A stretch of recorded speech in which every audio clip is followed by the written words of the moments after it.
Күн достар, бүгін сіздерге үй гүлдеріне қандай күтім жасау керек екенін айтып кететін боламын. Менің каналыма тіркеліп, лайк баса кетіңіз.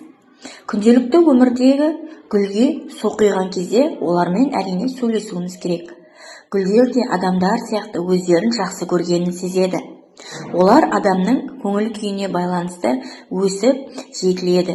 Егер үй ішінде ұрыс-керіс, жанжал болатын болса, сары уайымға салынып ауырады.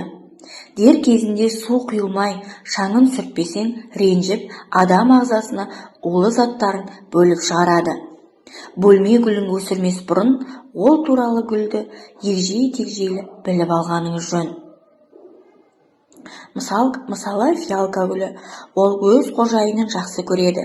Өйткені алыс сапарға кетсе сағынады. Бұл фиалка гүлін балалар бөлмесіне қойсаңыз, олардың өсіп жетілуіне бейімдейді. Ұрыс-керістен сақтайды. Жапырақтары тік, жапырақтарында кезектесі орналасқан. 500-ге жуық бұның түрлері бар. Бұның медициналық өсімдікті қайнатып тұнбасын ішуге болады. Сонымен қатар бұл фиалка гүлінен эфир майы алынады. Герань гүлі ең жағымды гүлдің бірі. Оның 280-ге түрі бар. Қастамақтың тамырынан немесе кепкен шөбінен алынған тұнбаны бүйрекке байлаған тасты ерітуге, түсе бастаған шашты жууға пайдалануға болады.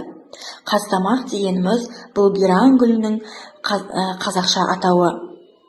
Герань гүлі тұрған жерде ұрыс-керіс болмайды. Болған жағдайда бұл гүл адам жүйкесіне әсер ететін зат бөле бастайды. Ұрысып жатқан кезде тез татуласады.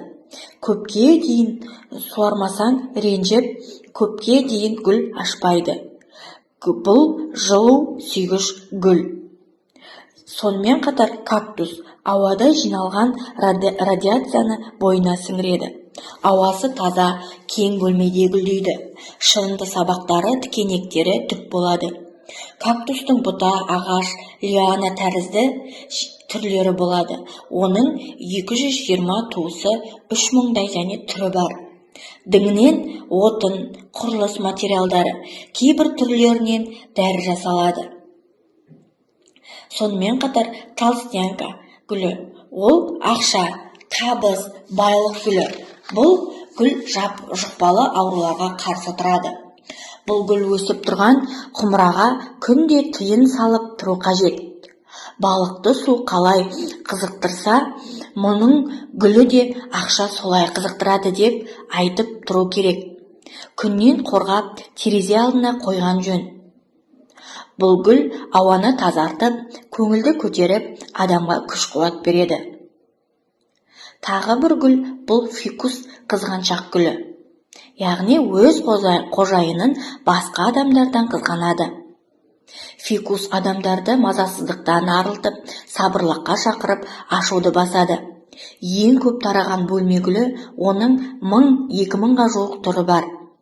Фикус ас бөлмеге, терезесі тас жолға қарайтын бөлмелерге қою керек. Бөлме ішін ылғалдандырып, шаң тозаңнан сақтайды. Жататын бөлмеге қоймау қажет. Өйткені күндіз өз бойына сіңірген көмірқышқыл газын түнде кері шығарады. Сонымен қатар, бұл гүлдерді қорытындылап кететін болсам, өсімдіктер тек әдемілік сыйламайды, адамның денсаулығына жақсы әсерін тигізеді. Гүл өскен ортада тазалық, татулық пен бірлік, жақсылық пен жомарттық болары сөзсіз. Ұлыбританияның биолог мамандары өсімдіктердің адам өзгешелігі жоқ. Олар да адамдар сияқты көреді. Иісті сезе алады. Оларды есту қабілеті мен дәм сезу қасиеті дамыған деп тұжырымдаған. Иіс сезу арқылы өсімдіктер бір-бірімен араласады. Олардың есту қабілеті бар екендігі ғылыми түрде дәлелденген. Сондықтан үйдегі гүлдермен сөйлескен дұрыс. Нәтижесінде гүлдер әдемілік пен ұзақ қуаныш сыйлары сөзсіз. Өсімдіктер әуенді де жақсы қабылдайды. Мысалы, әр өсімдіктің өз әуенді қалауы бар екен. Цикламендер жазды, Мимоза мен Сүмбілшаштар Чайковский шығармаларын, Флокс пен табак Вагнердің операсын атады екен. Міне қызық, деп осыны айтуға болады. Өсімдік қобалжуға бейім. Адам мен өсімдіктердің арасында көрінбейтін белгісіз байланыс орнайды. Сондықтан көңіл күйлеріңіз болмаса, өсімдік арасында жүрсеңіз жақсарып қаласыз. Адам ауырып қалғанда сүйікті гүлдерінде ауырады. Тіпті кейде өліп қалады. Міне осыдан барып адам жаны мен өсімдік байланысын байқауға болады. Өсімдіктер миы тамырында орналасқан. Ол жүректің сіңірі сияқты жұмылып, шашылып тұрады екен деген дәлел бар. Адамдар табиғатта ала алмаған әсерін өсімдік арқылы алады. Сондықтан экологтарға кеңсеге, үйге гүл өсіруге кеңес береді.